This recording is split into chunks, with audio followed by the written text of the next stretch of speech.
सभी को नमस्कार। हम बात करते हैं सूक्ष्म व्यायाम। सूक्ष्म व्यायाम वह व्यायाम है जो आसन करने से पहले उसको किया जाना चाहिए ताकि शरीर के जो जॉइंट्स हैं वो खुल जाए और आसन बेहतरीन ढंग से हम लगा पाएँ। आसन में लंबे समय तक होल्ड करने की ज़रूरत पड़ती है, उसके लिए शरीर तैयार होना चाहिए। हम आपको थोड़ा थोड़ा करके एक एक या दो सूक्ष्म व्यायाम के बारे में परिचय देंगे ताकि वीडियो लंबी ना हो, कम से कम शब्दों में उसका हम विश्लेषण कर पाएँ। चलिए शुरू करते हैं।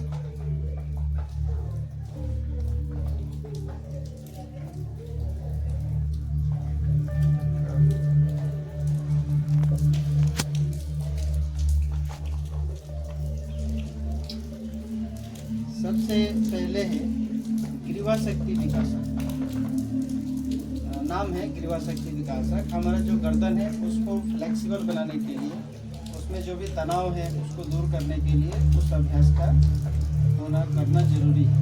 इसलिए हम प्रयास करेंगे उसको करने के लिए। वो अभ्यास बैठ करके भी किया जा सकता है।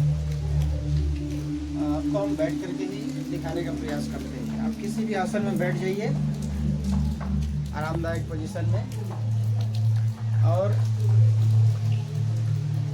इसमें गर्दन को दाहिने और बाएं ले जाने का अभ्यास है, गर्दन को दाहिने और बाएं झुकाने का अभ्यास है, गर्दन को आगे और पीछे झुकाने का अभ्यास है और गर्दन को रोटेट करना, यानी कि 4 प्रकार के अभ्यास हैं जिससे हमारा गर्दन फ्लेक्सिबल और गर्दन में आने वाले तनाव को दूर किया जा सकता है।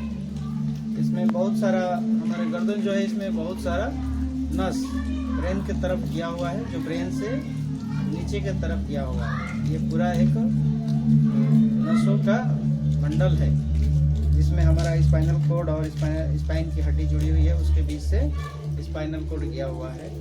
तो वो एक नाजुक हिस्सा है काफ़ी ज़्यादा। उसका अभ्यास बहुत ही सावधानी के साथ करने की ज़रूरत है। देखिए हम आपको करके दिखाते हैं।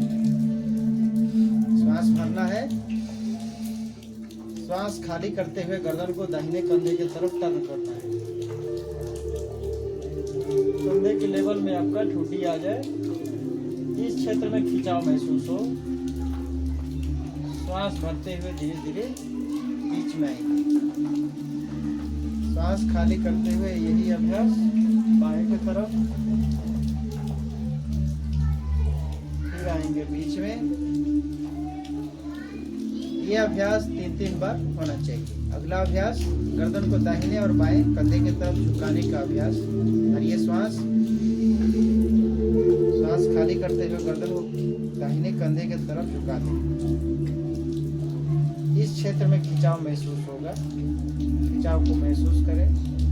धीरे धीरे श्वास भरते हुए वापस आएंगे। श्वास खाली करते हुए बाएं वापस। अभी गर्दन को आगे और पीछे झुकाने का अभ्यास। श्वास भरिए, श्वास खाली करते हुए गर्दन को नीचे झुकाएं। इस हिस्से में खिंचाव महसूस होगा। श्वास भरते हुए आसमान की तरफ देखें।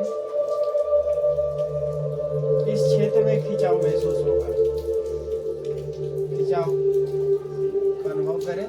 श्वास भरते हुए खाली करते हुए बीच में आएंगे। अभी गर्दन को रोटेट करना। श्वास भरिए, श्वास खाली करते हुए गर्दन को नीचे लेके जाए।